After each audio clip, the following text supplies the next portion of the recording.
Hello students, welcome to Hiba Max 12 Standard Max Chapter 7 Exercise 7.5 11th question la இந்த வீடியோல பார்க்கலாம்.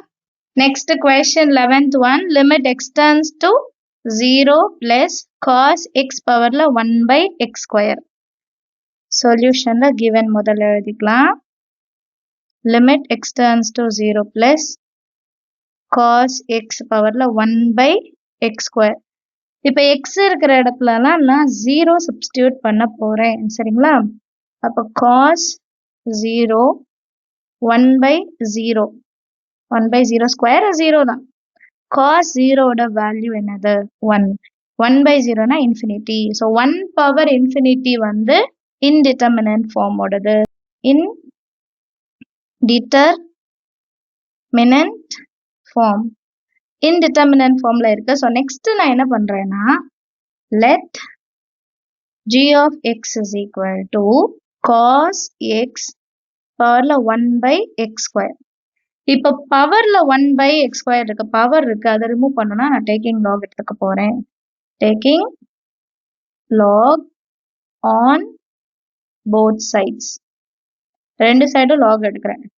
இப்போ log g of x is equal to log of cos x பவர்ல 1 by x square. இப்போ பவர்ல இருந்து அது முதல்ல ஃப்ரண்ட்ல கொண்டு வந்துடலாமா 1 by x square into log cos x.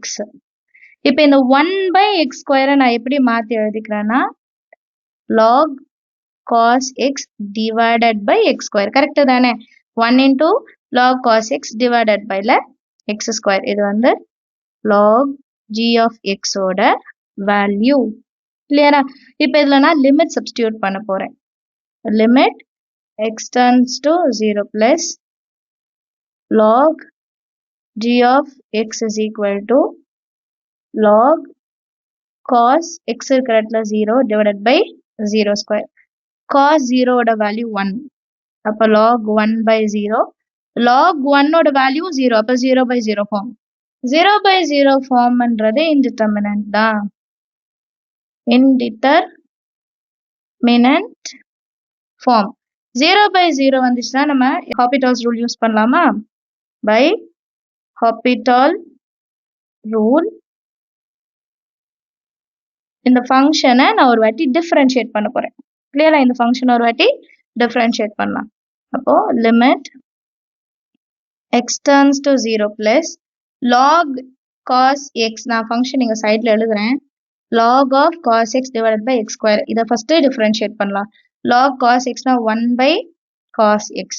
cos x இன்னொரு வாட்டி டிஃபரன்ஷியேட் பண்ணும்போது மைனஸ் sin x ன்னு இருக்கும். divided by x square differentiate பண்ணா 2x. கிளியரா? நெக்ஸ்ட் லைன்ல limit x turns to 0 minus sin by cos minus tan x divided by 2x ன்னு எழுதிருக்கேன். இப்போ இதுல 1 by 2 minus 1 by 2 கான்ஸ்டன்ட் வெளியே எடுத்துடலாம். minus 1 by 2 limit x turns to 0 plus tan x by x. ஏன் இதை வெளியே எடுத்தோம் தெரியுமா? லிமிட், இது தனியா ஒரு identity. Limit x turns to 0 plus tan x by x நான் 1ன்னு எடுத்துக்கலாம். இது வந்து ஒரு ஐடென்டிட்டி. அப்ப இந்த ஃபுல் டேர்மை நான் எப்படி மாத்திடலாம்? 1ன்னு மாத்திடலாம். இப்போ நெக்ஸ்ட் நமக்கு பேலன்ஸ் என்ன இருக்கு? minus 1 by 2. இப்போ வேல்யூ 1ன்னு கண்டுபிடிச்சிட்டோம். ஸோ இந்த மொத்த டேர்மோட வேல்யூ நான் minus 1 by 2ன்னு எடுத்துக்கலாமா? கிளியரா? இப்போ நெக்ஸ்ட் நமக்கு பேலன்ஸ் என்ன இருக்கும்? Limit x turns to 0 plus log of g of x. But இப்போ நான் கண்டுபிடிச்சது லிமிட் g of x-க்கு. ஸோ இந்த லாகை வெளியே எடுக்கணும். அதுக்கு ஒரு தியரம் இருக்கு. ஸோ அதை அப்ளை பண்ணி நம்ம லாகை வெளியே எடுத்துட்டு limit x turns to 0 plus g of x-ன்னு எழுதிக்கலாம். சரிங்களா? இப்போ இதோட வேல்யூ தான் minus 1 by 2 கண்டுபிடிச்சிருக்கோம். ஸோ இந்த ஃபுல் டேர்மை நான் எடுக்கும் போது நான் எப்படி எடுப்பேன்னா லாகை ரிமூவ் பண்ணிட்டு e பவர்ல minus 1 by 2ன்னு எழுதிக்கலாம்.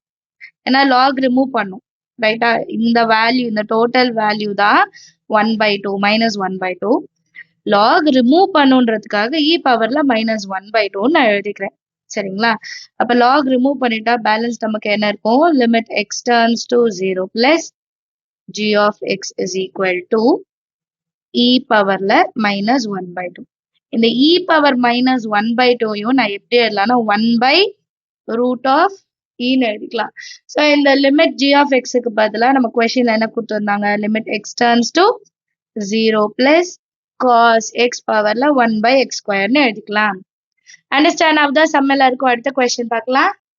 12th question பாருங்க, exercise 7.5ல if an initial amount a0 of money is invested at an interest rate r compounded n times a year, compounded n times சொல்லிருக்காங்க.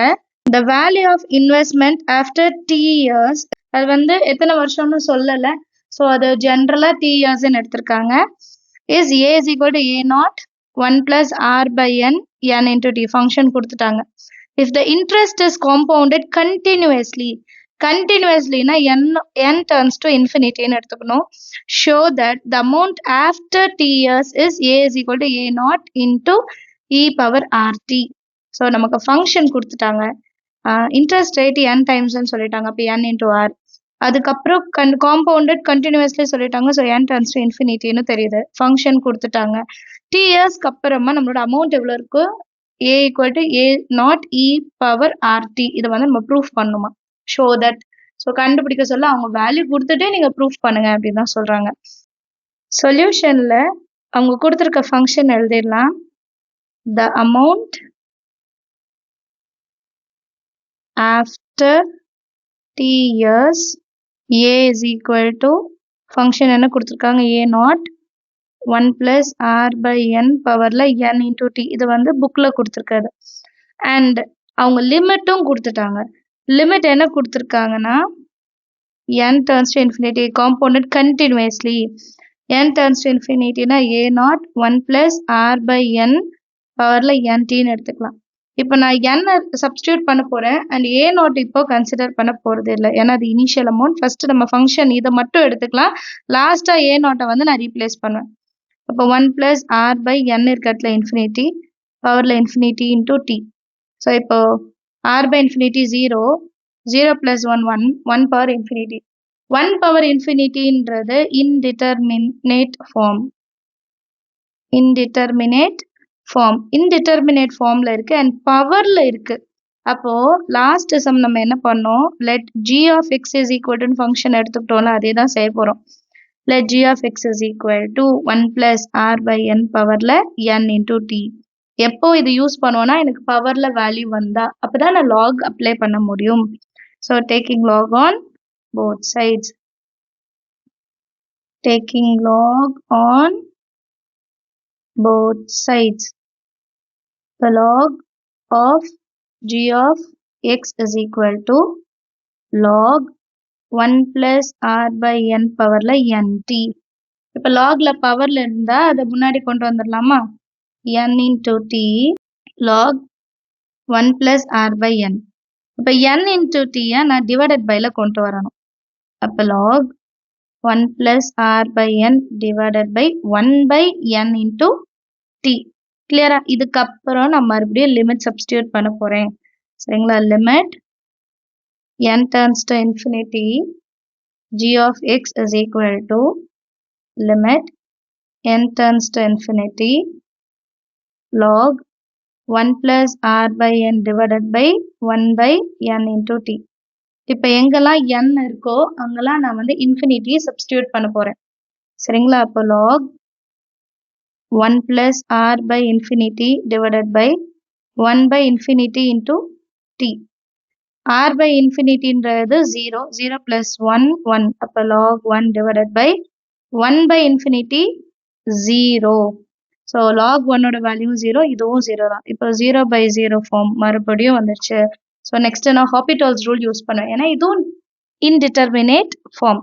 இதை வந்து டிஃபரன்ஷியேட் பண்ணுவேன் தனித்தனியா, நியூமரேட்டர்ல இருக்க தனியா டினாமினேட்டர்ல இருக்க தனியா நான் டிஃபரன்ஷியேட் பண்ணுவேன் பை ஹாபிட்டால் ரூல். நான் ஃபங்க்ஷன் மட்டும் மேல் எழுதிக்கிறேன், நீங்க எழுத வேண்டாம், ஏன்னா நான் இதை வச்சுதான் எக்ஸ்பிளைன் பண்ணணும். இப்போ இதை டிஃபரன்ஷியேட் பண்ணலாம். Limit n turns to infinity, first numerator log x, log x differentiate பண்ணா 1 by x, அப்போ 1 by r by n. இப்போ இங்கே ஆர் பை என்ன தான் நான் டிஃப்ரென்ஷியேட் பண்ணும். ஆர் பை என்னன்றது 1 by n இன்டூ ஆர். அப்போ 1 by n எப்படி எழுதலாம்னா minus 1 by n square. And r அப்படியே மல்டிப்ளிகேஷன்லேயே இருக்கும். அப்போ ஆர் வந்து மேலே இன்டூ பண்ணுவோம். ஸோ இப்போ நியூமரேட்டரில் நான் என்ன எழுதணும்னா minus r by n square. கிளியரா? இப்போ ஹோல் டிவைடட் பை கீழேயும் 1 by n இன்டூ டி இருக்கா? So same 1 by n minus 1 by n square. இப்போ டினாமினேட்டரில் டி இருக்கனால டினாமினேட்டரில் டி ஆட் பண்ணுவோம். அதே தான் இங்கே எழுத போகிறோம். Minus 1 by n square into t. இப்போ நெக்ஸ்ட் இதை நான் ரெசிப்ரோக்கல் பண்ணி எழுதிக்கிறேன். Limit n turns to infinity minus r by n square. இது 1 byல இருக்கா? அது அப்படியே into 1 by 1 plus r by n எழுதிக்கலாம். இன்டூ இதை ரெசிப்ரோக்கல் பண்ணுறோம் n square t by minus 1. So minus minus plus ஆகிடும். n ஸ்கொயர் கேன்சல் பண்ணிடலாம். பேலன்ஸ் எதுவுமே கேன்சல் ஆகாது. நெக்ஸ்ட் லைனில் நமக்கு என்னெல்லாம் மிச்சம் இருக்கோ அதை மட்டும் எழுதிடலாம். r into t divided by 1 plus r by n. Balance எனக்கு இந்த ரெண்டு வேல்யூஸ் மட்டும் கிடைக்கும். நெக்ஸ்ட் லைன்ல n is equal to infinity நான் சப்ஸ்டியூட் பண்ண போறேன். So r into t constant இல்லையா? இதுல எதுவுமே சேஞ்சஸ் இருக்காது. 1 by r by n இருக்கிற இடத்துல infinity. இப்போ இது எப்படி மாறும்னா r into t divided by 1 plus r by infinity value 0. அப்போ இது r into t வேல்யூ கிடைக்கும். இப்போ நெக்ஸ்ட் லைன்ல நான் வந்து லாக் ரிமூவ் பண்ணும். லாக் ரிமூவ் பண்றதுக்கு ஒரு தியரம் இருக்கு. ஆல்ரெடி நம்ம நிறைய இதுல பார்த்துட்டோம். Limit n turns to infinity log of g of x நம்ம எப்படி எழுதிக்கலாம்? லாக் வெளியே எழுதிட்டு limit n turns to infinity of g of x ன்னு எழுதிக்கலாம். கரெக்டா? இது ஒரு தியரம். லிமிட்டையும் லாகையும் நம்ம மாற்றி எழுதிக்கலாம். இப்போ இதோட வேல்யூ ஆல்ரெடி நம்ம கண்டுபிடிச்சிட்டோம். இதோட வேல்யூ தான் இப்போ கண்டுபிடிச்சோம். அதை எழுத போறோம். Limit n turns to infinity of g of x log வெளியே இருக்கு. இதோட வேல்யூ தான் r into tன்னு நம்ம கண்டுபிடிச்சோம். இப்போ இங்க இந்த log ரிமூவ் பண்ணோம்னா இது e பவர்ல கொண்டு வருவோம் இல்லையா? அதே தான் செய்ய போறேன். Limit n turns to infinity g of x is equal to e பவர்ல r into t. இப்போ ஃபர்ஸ்ட் நம்ம a0 ஒன்று ரிமூவ் பண்ணோம். அதை இப்போ நான் எடுத்துக்க போறேன். Limit n turns to infinity a0 into 1 plus r by n பவர்ல r into t. இதோட வேல்யூ தான் இது. இப்போ a0யும் நம்ம எடுத்துக்கலாம். a0 e power rt. இப்போ இந்த ஃபுல் டேர்முக்கு பதிலாக நான் என்ன எழுதிக்கலாம்? ஏன்னு எழுதிக்கலாமா? therefore a is equal to a0 into e பவர்ல rt. and இதுதான் நம்மள ப்ரூஃப் பண்ணவும் சொல்லியிருந்தாங்க. ஸோ ப்ரூஃப் பண்ணிட்டோம். ஹென்ஸ் ப்ரூவ்டுன்னு முடிச்சிடலாம். ஷோ தட்னு கேட்டிருந்தாங்க இல்லையா? ஸோ அதை நம்ம கண்டுபிடிச்சிட்டோம். இதுதான் நம்மளோட ஆன்சர். நம்ம சேனல் இது வரைக்கும் சப்ஸ்கிரைப் பண்ணலாம், மறக்காம சப்ஸ்கிரைப் பண்ணுங்க. கூட பெல் ஐகான் செலக்ட் பண்ணிடுங்க. உங்க ஃப்ரெண்ட்ஸ் சர்க்கிளையும் ஷேர் பண்ணுங்க. தேங்க்யூ ஸோ மச் ஃபார் வாட்சிங்.